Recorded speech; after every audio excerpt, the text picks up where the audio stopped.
स्वागत है। आज हम जीव विज्ञान की एक बहुत ही बुनियादी लेकिन सच में कमाल के विषय पर बात करने वाले हैं। जी।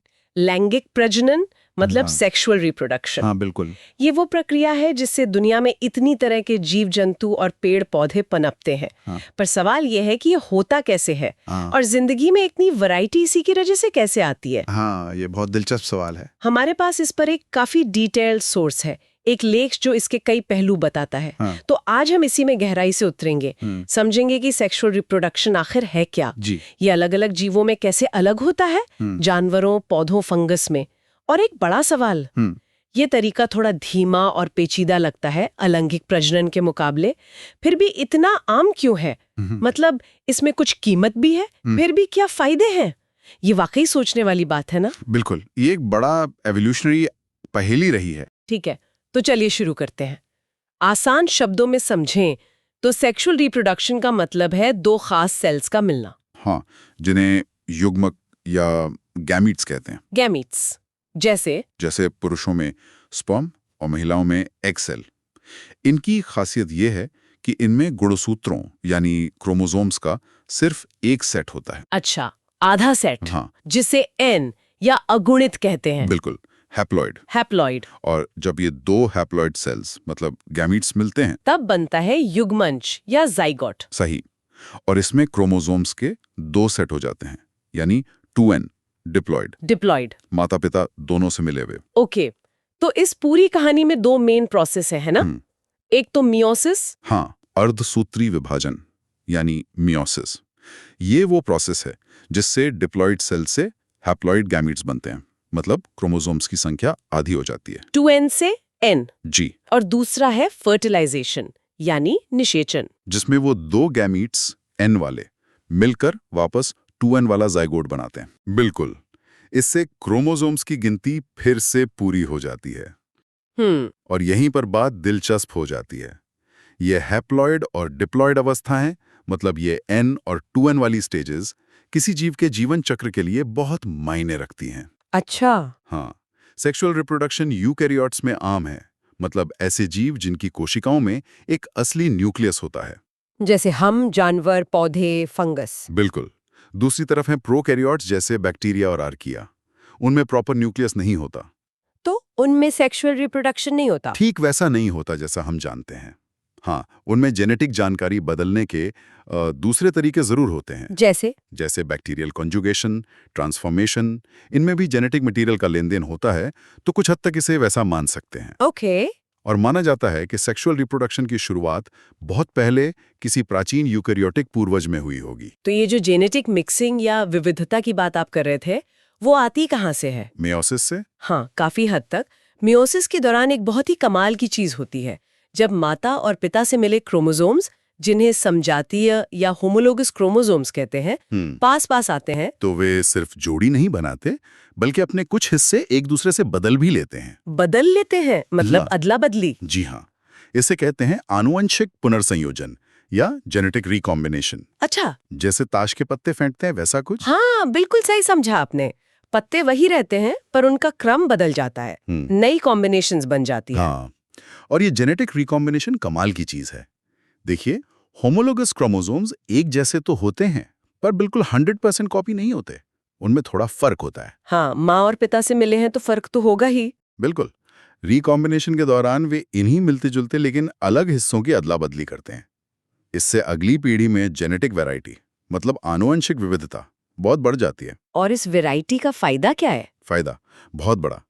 पहला तो ये कि ये जीवों को बदलते माहौल में ढलने में मदद करती है। कैसे? सोचिए, अगर माहौल बदला, मान लीजिए तापमान बढ़ गया या कोई नई बीमारी आ गई, अगर आबादी में पहले से ही कुछ ऐसे जीव हैं जिनमें उस बदलाव से निपटने के लिए जेनेटिक गुण मौजूद हैं, तो वो बच जाएंगे, है ना? हाँ, सही बात है, वे अनुकूलन कर पाएंगे। बिल्कुल। और दूसरा बड़ा फायदा है हानिकारक जेनेटिक बदलावों, मतलब म्यूटेशंस को जमा होने से रोकना। अच्छा, वो कैसे? अगर कोई खराब जीन आ भी गया, तो रिकॉम्बिनेशन उसे दूसरी जीन्स के साथ मिक्स करके उसके असर को कम कर सकता है। या ये भी हो सकता है कि वो खराब जीन अगली पीढ़ी में जाए ही ना। ये तो बहुत जरूरी लगता है। लेकिन यहाँ एक पहेली भी है, जिसका मैंने शुरू में जिक्र किया था। हाँ, वो twofold cost of sex. हाँ, वही। वैज्ञानिक इसे सेक्स की दोहरी लागत कहते हैं। सोचिए, अगर कोई जीव अलैंगिक मतलब एसेक्सुअली रिप्रोड्यूस करे तो वो अकेला ही बच्चे पैदा कर सकता है हाँ, क्लोनिंग की तरह। और उसके सारे बच्चे भी आगे बच्चे पैदा कर सकते हैं। लेकिन सेक्सुअल रिप्रोडक्शन में ज्यादातर मामलों में सिर्फ आधी आबादी ही बच्चे पैदा करती है, जैसे मादाएं। सही। ऊपर से हर पेरेंट अपने जीन्स का सिर्फ 50% ही अगली पीढ़ी में भेज पाता है। तो थ्योरी के हिसाब से तो अलैंगिक तरीका ज्यादा तेज और फायदेमंद लगना चाहिए, है ना? बिल्कुल सही सवाल है। ये विकास की एक बड़ी पहेली रही है कि इतनी कीमत चुकाकर भी सेक्सुअल रिप्रोडक्शन क्यों बना हुआ है, क्यों ये इतना सफल है। तो क्या कारण हो सकते हैं? इसके कई कारण सुझाए गए हैं और शायद सभी मिलकर काम करते हैं। एक तो हमने अभी बात की, जेनेटिक विविधता पैदा करना। हाँ, जो बदलते माहौल में टिके रहने के लिए जरूरी है। बिल्कुल। और हानिकारक म्यूटेशंस को जमा होने से रोकना, ये भी बहुत जरूरी है। Okay.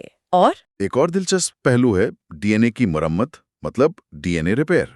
DNA repair sexual reproduction से? हाँ, मियोसिस के दौरान जो रिकॉम्बिनेशन होता है वो असल में डीएनए के टूटे हुए हिस्सों को ठीक करने का एक बहुत कारगर तरीका भी है। अच्छा, ये तो मैंने सोचा ही नहीं था। जी, ये खासकर फंगस जैसे जीवों में बहुत महत्वपूर्ण माना जाता है। यहाँ तक कि बैक्टीरिया में जो ट्रांसफॉर्मेशन होता है वो भी डीएनए रिपेयर से जुड़ा है। कमाल है। तो ये सिर्फ विविधता बढ़ाने के लिए नहीं, बल्कि जेनेटिक कोड को मेंटेन रखने, उसे ठीक रखने के लिए भी जरूरी है। हाँ, ये भी एक बड़ा फायदा माना जाता है। इसके अलावा सेक्सुअल रिप्रोडक्शन खराब जीन्स के असर को छिपाने में भी मदद कर सकता है। छिपाने में? कैसे? क्योंकि ज्यादातर जीवों में हर जीन की 2 कॉपी होती हैं, एक माँ से एक पिता से। अच्छा। अगर एक कॉपी में गड़बड़ी है तो दूसरी कॉपी अक्सर उसका काम चला लेती है। अच्छा, मास्किंग। हाँ, मास्किंग डिलीटेरियस म्यूटेशंस। और कुछ नए मॉडल ये भी बताते हैं कि ये शायद उन जीवों के लिए खासतौर पर फायदेमंद है जो जटिल होते हैं और धीरे धीरे रिप्रोड्यूस करते हैं। जैसे हम? हाँ, जैसे स्तनधारी।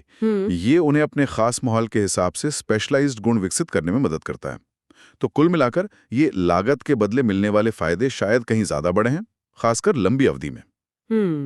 और इसी से जुड़ा एक और कॉन्सेप्ट है लैंगिक चयन, यानी सेक्सुअल सिलेक्शन। जी बिल्कुल। ये नेचुरल सिलेक्शन का ही एक रूप है, पर इसमें फोकस सर्वाइवल पर नहीं बल्कि रिप्रोडक्शन पर होता है। सही कहा।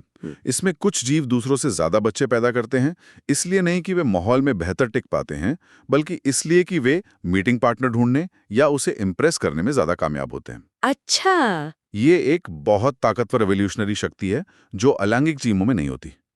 इसके क्लासिक उदाहरण हैं मोर के पंख। हाँ, नर मोर के शानदार पंख, शेर की गर्दन के बाल या हिरण के बड़े सींग। ये गुण शायद सीधे जिंदा रहने में मदद ना करें, उल्टे बोझ लगें। हाँ, जैसे मोर के पंख उसे उड़ने में दिक्कत देते होंगे। बिल्कुल, पर साथी को आकर्षित करने में इतने कारगर होते हैं कि ये गुण बने रहते हैं और बढ़ते भी जाते हैं। हाँ, अक्सर मादाएं चुनती हैं और नर मुकाबला करते हैं।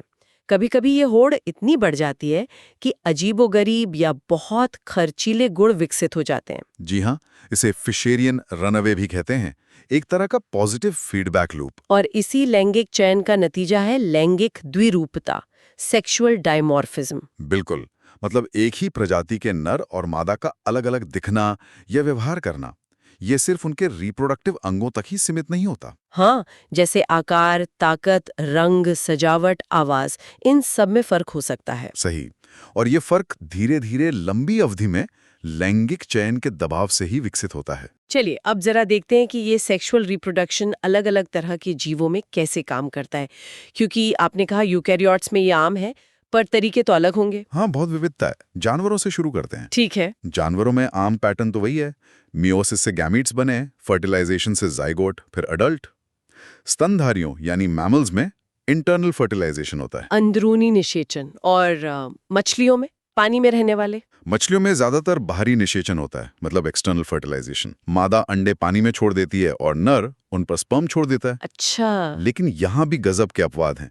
कुछ मछलियां जैसे गप्पी या मौली सीधे बच्चे देती हैं, इंटरनल फर्टिलाइजेशन होता है उनमें। वाह। और समुद्री घोड़ा, वो तो और भी अजीब है। हाँ, सी हॉर्स तो कमाल ही है।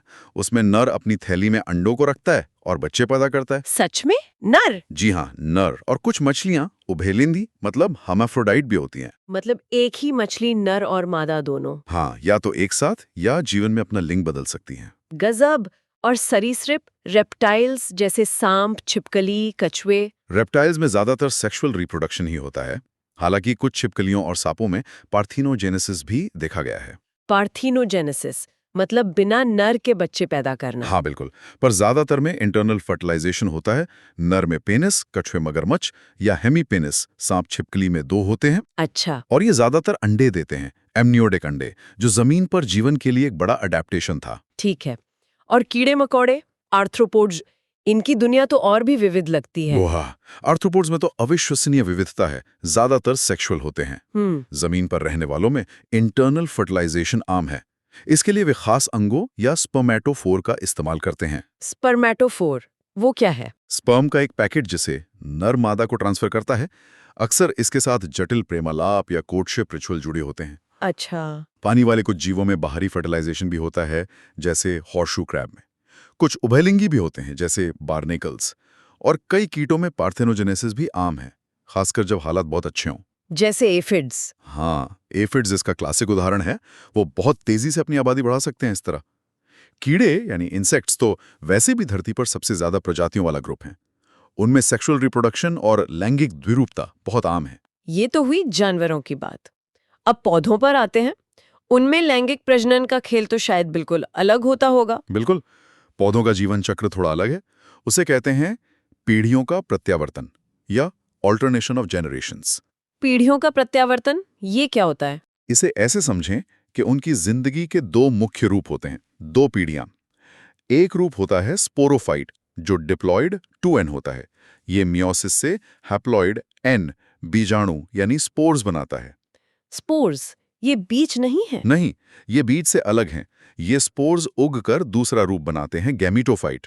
ये हैप्लॉयड होता है। अच्छा, तो स्पोर से गैमेटोफाइट बनता है? हाँ, और ये गैमीटोफाइट फिर माइटोसिस से गैमीट्स n बनाता है। Okay, gametes. फिर ये गैमीट्स फर्टिलाइज होकर वापस डिप्लॉयड 2n जाइगोट बनाते हैं, जो फिर से स्पोरोफाइट बन जाता है। तो एक चक्र पूरा होता है। अच्छा, मतलब 2 पीढ़ियां बारी बारी से आती हैं, स्पोरोफाइट और गैमेटोफाइट। जी हाँ, फूल वाले पौधों में, जिन्हें हम एंजियोस्पर्म कहते हैं, उनमें स्पोरोफाइट वाला रूप बड़ा और प्रमुख होता है।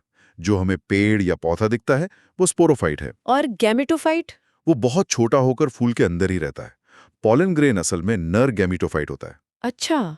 और फूल में परागण होता है। हाँ, पॉलिनेशन, पॉलन का फूल के मादा हिस्से स्टिग्मा तक पहुंचना। फिर एक अनोखी चीज होती है दोहरा निषेचन, डबल फर्टिलाइजेशन। Double fertilization? 2 बार। हाँ। पॉलन से 2 स्पर्म आते हैं। एक स्पर्म एग को फर्टिलाइज करके भ्रूण बनाता है, एम्ब्रियो, और दूसरा स्पर्म एक और सेल को फर्टिलाइज करके एंडोस्पर्म बनाता है। एंडोस्पर्म? ये भ्रूण का खाना होता है, जो बीज के अंदर होता है। यही वजह है कि फूल वाले पौधे इतने सफल हैं। वाओ, ये तो बहुत एफिशिएंट सिस्टम लगता है। और फर्न या मॉस जैसे पुराने पौधों में? फर्न में भी स्पोरोफाइट प्रमुख होता है, जो पत्तियां दिखती हैं, लेकिन उनका गैमेटोफाइट, जिसे प्रोथैलिस कहते हैं, एक छोटा दिल के आकार का अलग पौधा होता है। अच्छा, वो अलग होता है। हाँ, और उनके स्पर्म को तैरकर एग तक जाने के लिए पानी चाहिए होता है। पानी मतलब फर्टिलाइजेशन के लिए? जी हाँ, मॉसेस जैसे ब्रायोफाइट्स में तो गैमेटोफाइट ही प्रमुख पीढ़ी होती है। छोटा सा स्पोरोफाइट उसी पर उगता है। इनमें भी फर्टिलाइजेशन के लिए पानी जरूरी है।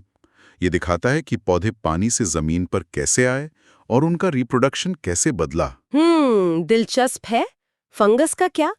मशरूम वगैरह, उनका तरीका कैसा है? फंगस का वर्गीकरण ही अक्सर उनके सेक्सुअल रिप्रोडक्शन के तरीकों पर आधारित होता है। उनमें भी सेक्सुअल रिप्रोडक्शन होता है, जिसके 3 मुख्य स्टेप्स होते हैं। कौन कौन से? पहले 2 सेल्स का साइटोप्लाज्म मिलता है, जिसे प्लाज्मोगैमी कहते हैं। फिर कुछ समय बाद उनके न्यूक्लियस मिलते हैं, जिसे कैरियोगैमी कहते हैं।